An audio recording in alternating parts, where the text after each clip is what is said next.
En résumé, comment se comportent les éléments nutritifs? Donc, pour résumer tout ce qu'on vient de voir là, les éléments positifs, évidemment, ils ont deux possibilités. Ils peuvent se baigner en solution ou ils peuvent être retenus. On l'a vu sur l'image précédente ici. Donc, les éléments positifs peuvent être retenus sur les charges négatives du sol, l'argile ou l'humus, ou ils peuvent flotter dans la solution et changer de position de temps en temps. Donc, les éléments positifs peuvent être en solution ou retenus, alors que les éléments négatifs, bien, ils sont en solution et vu qu'ils ne peuvent pas coller sur des charges négatives, s'il pleut très fort et que la pluie amène les éléments dans les couches plus profondes du sol, bien, les éléments négatifs risquent d'être lessivés parce que tout le long qu'ils descendent dans le sol, ils ne sont pas capables de s'accrocher, ils descendent avec l'eau de pluie. Alors que les éléments positifs, même s'ils ne sont pas collés, s'il se met à pleuvoir très fort et que l'élément descend, en descendant, il va probablement rencontrer une charge négative libre, il va s'accrocher à un moment donné, il va être retenu par le sol. Donc, les éléments négatifs vont être beaucoup plus sensibles à ce qu'on appelle le lessivage. On risque plus de les perdre. Comment savoir si notre sol retient bien les éléments nutritifs maintenant? Donc, je veux le savoir. J'ai une plate-bande chez nous, puis je suis curieux de savoir, mon sol, il retient-tu bien ou il retient moins bien les éléments nutritifs que je lui mets sous forme d'engrais? On peut faire mesurer ce qu'on appelle la CEC au laboratoire. Si vous voulez savoir de façon précise, prenez un échantillon, vous l'envoyez au labo, puis vous dites, mesurez-moi la CEC. La CEC, c'est la capacité d'échange cationique. Des cations, en passant, ou des cations, c'est des éléments positifs. Donc, c'est la capacité du sol à échanger des éléments positifs, à les prendre, à les renvoyer dans la solution, à les retenir, à les renvoyer dans la solution. Donc, plus j'ai de charge négative, plus mon sol a une grande capacité d'échange, plus il est capable de retenir d'éléments nutritifs positifs.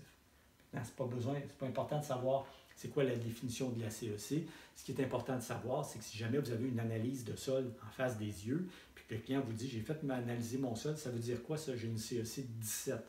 Bien, si vous avez une CEC de 25 ou plus, votre sol retient bien les éléments nutritifs. Si vous avez une CEC de moins que 25, dans l'exemple que je viens de donner, 17, bien, le sol, il retient moins bien.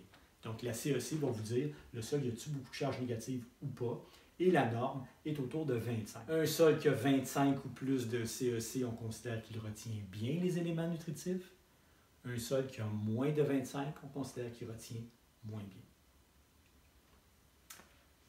Toujours dans la question comment savoir si notre sol retient bien les éléments nutritifs, je vous ai suggéré le laboratoire. Et là, je vous dis, pas besoin d'analyse en laboratoire. Dans le fond, si vous voulez savoir si votre sol retient bien les éléments nutritifs, vous pouvez le trouver autrement et de façon beaucoup plus simple. Pourquoi? Parce que si on sait que notre sol contient beaucoup d'argile et d'humus, on le sait qu'il retient bien les éléments nutritifs. On l'a vu, l'argile et l'humus, c'est plein de charges négatives. Donc, je n'ai pas besoin de prendre mon sol, l'envoyer au laboratoire, faire mesurer la CEC. J'ai juste besoin d'évaluer, y a-t-il beaucoup d'argile et d'humus dans mon sol? C'est des choses qu'on va apprendre à évaluer dans les prochains cours. Donc, si je sais que mon sol a beaucoup d'argile et beaucoup d'humus, je n'ai pas besoin que le laboratoire me dise que la CEC est élevée. Je suis capable de le deviner. L'argile et l'humus, c'est plein de charges négatives. Et en passant, l'argile et l'humus, on va le voir aussi plus tard, ça augmente la rétention en eau. Plus mon sol contient d'argile, plus mon sol contient d'humus. Dans les deux cas, plus il est plein de micropares et plus il retient l'eau. Et on peut faire le parallèle. Si mon sol a beaucoup d'argile et d'humus, il retient bien l'eau, parce qu'il y a beaucoup de micropares. Si mon sol a beaucoup d'argile et d'humus, il retient bien les éléments nutritifs, parce qu'il y a beaucoup de charges négatives. L'argile et l'humus ont les deux en même temps, des micropares et des charges négatives. Donc, la rétention en eau et la rétention en éléments nutritifs, ça va de pair. Si j'ai un sol sableux qui n'a pas beaucoup d'humus, il ne retient pas beaucoup l'eau. Et les sols sableux, on l'a vu, ça ne retient pas beaucoup les éléments nutritifs. À l'inverse, si mon sol a beaucoup d'argile, puis en plus de l'humus, il retient bien l'eau, puis il est plein de charges négatives, donc il va bien retenir les éléments nutritifs. Donc on n'a pas besoin, je disais tantôt, d'envoyer l'échantillon au laboratoire pour évaluer la rétention en éléments nutritifs. Si vous êtes capable d'évaluer la rétention en eau de notre sol, on va apprendre à le faire très bientôt, ça va nous permettre de savoir c'est quoi sa rétention en éléments nutritifs. Donc, exemple, j'arrive sur un terrain, j'évalue la rétention en eau du sol, puis je dis, ce sol-là a une forte rétention en eau, bien, je peux dire en même temps, ce sol-là, il y a une forte rétention des éléments nutritifs. Ça va ensemble. Concrètement, si je veux améliorer la rétention en éléments nutritifs de mon sol, je devrais ajouter de l'argile et ou de l'humus. Donc, si mon sol, je considère qu'il ne retient pas l'eau et qu'il ne retient pas les éléments nutritifs, je vais pouvoir corriger ces deux points-là de la même façon en mettant de l'argile ou de l'humus. Si on veut savoir maintenant pour le fun, c'est combien on a de charge négative dans un sol sableux, un sol argileux ou dans l'humus. Si on veut comparer pour avoir une idée.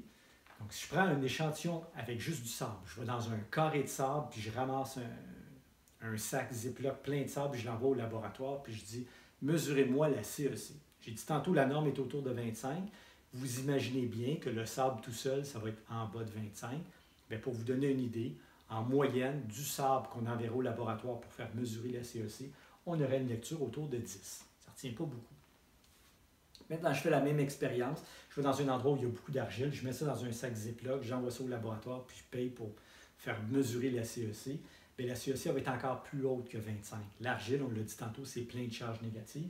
Pour vous donner une idée, dépendant des types d'argile, mais on devrait avoir une CEC autour de 50.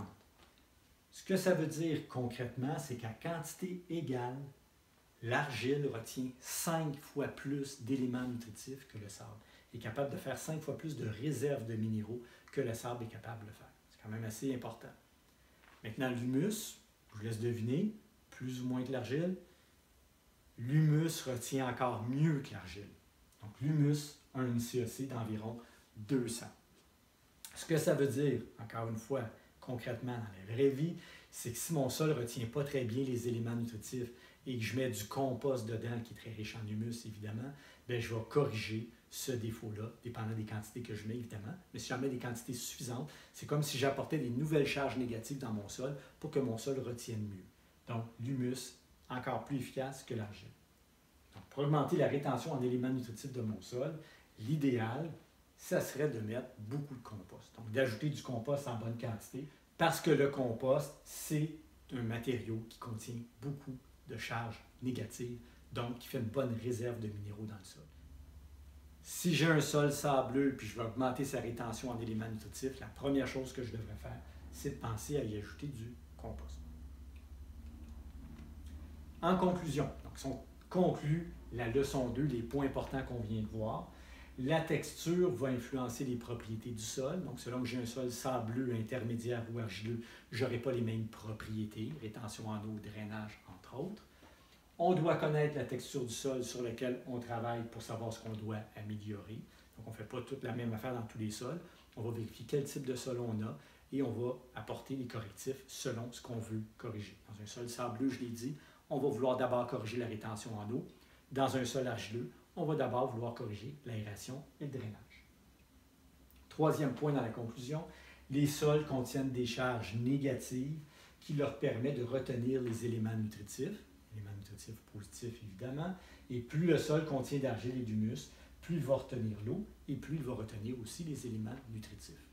Alors, c'est pas mal les points les plus importants pour la leçon 2 sur la texture du sol.